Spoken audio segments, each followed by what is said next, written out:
పట్టుమని 10 నిమిషాలు కూడా ఏ పని చేయకుండా కూర్చోలేము. అంటే పెద్దగా ఏదో పనులు చేసి సాధించేస్తామని కాదు. మన చేతులు ఖాళీగా ఉంచుకోకుండా, మన కళ్ళు ఖాళీగా ఉంచుకోకుండా, మన చెవులు ఖాళీగా ఉంచుకోకుండా, అంత బిజీ లోకంలో మనం జీవిస్తున్నాం.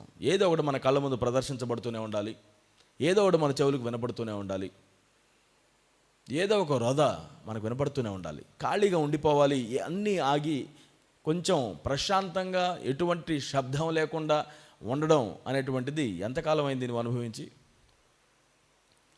అన్నిటినీ పక్కన పెట్టి కేవలం నువ్వు, నీ దేవుడు ఆహ్లాదకరంగా కూర్చొని ఎటువంటి అజెండా లేకుండా ప్రశాంతంగా అలా సమయాన్ని గడపడం.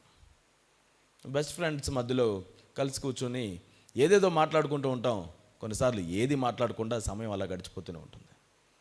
అటువంటి దాని గురించి నేను మాట్లాడుతున్నాను. ఆయనతో సహవాసం చేయడం.